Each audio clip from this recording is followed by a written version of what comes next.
ஒரு சிம்பிளான ஒரு சிக்கன் கறி சாப்பிட்டா அவ்வளோ ஒரு டேஸ்ட் இருக்கும். வாங்க எப்படி பண்ணுறதுன்னு சொல்லி பார்க்கலாம். இந்த ஒரு மிக்ஸ் இருக்குது பார்த்தீங்கன்னா, ரொம்ப சிம்பிளான, அதாவது வீட்டில் இருக்கிற திங்ஸ் வச்சு தான் அவ்வளோ ரொம்ப நல்லா அருமையாக நம்ம சாப்பிட்லாம். ஹோட்டல் ஸ்டைலில் ரொம்ப நல்லாயிருக்கும். ஃபஸ்ட்டு வந்து நம்ம சிக்கன் வந்து நல்லா கழுவிட்டு கொஞ்சமாக வினிகரில் கொஞ்சம் ஒரு 5 நிமிஷம் ஊற வச்சுட்டு அதை திருப்பி வெளியே எடுத்து லைட்டாக கழுவி விட்டுருங்க. அதுக்கப்புறமா கொஞ்சமாக மஞ்சள் பொடி, கொஞ்சமாக மிளகாத்தூள், கொஞ்சமாக கரம் மசாலா, கொஞ்சமாக தனியா பொடி, கொஞ்சமாக தயிர், இஞ்சி பூண்டு பேஸ்ட்டு, கொஞ்சமாக உப்பு எல்லாமே போட்டு நல்லா ஒரு மிக்ஸ் கொடுங்க. இந்த மிக்ஸ் கொடுக்கறதுனால தான் ரொம்ப டேஸ்ட்டே நம்மளுக்கு கிடைக்கும். நம்ம வந்து ஹோட்டலில் போனப்போ தான் அவ்வளோ ரசித்து சாப்பிடுவோம். ஆனால் அதில் என்ன இன்க்ரீடியன்ஸ் அப்படி சேர்த்துருக்காங்க அப்படின்னு சொல்லிட்டு நம்மளுக்கு தெரியாது. நம்ம பாட்டு வாஹா ஓஹோன்னு சொல்லி சாப்பிட்ருவோம்.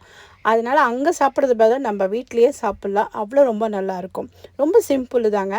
ஒரு கடாயை வச்சுட்டு நம்ம வந்து கொஞ்சமாக பட்ரு, கொஞ்சமாக எண்ணெயை ஊற்றிட்டு அதுக்கப்புறமா எல்லாமே வந்து கரம் மசாலா போட்டுக்கலாம். ஹோல் கரம் மசாலா, பட்டை, லவங்கம், ஏலக்காய், சோம்பு, இதுதான், வேறு ஒன்றுமே இல்லை.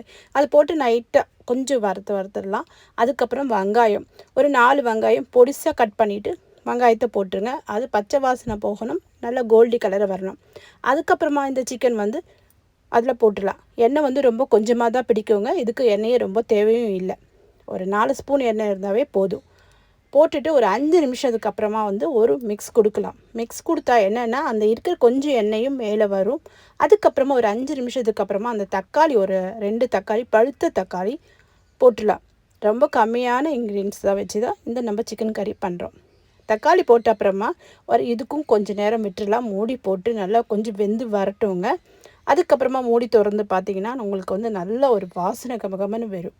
இது கூட வந்து ஒன்றுமே இல்லை, கொஞ்சமாக வந்து சாட் மசாலா கொஞ்சம் மேலே போட்டுக்கலாம்.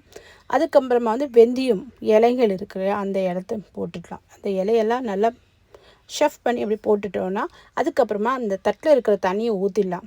ஊற்றிட்டு அப்புறமா நல்லா வெந்து வந்தால் சூப்பரான கம கம வாசனையோட சிக்கன் கறி ரெடி.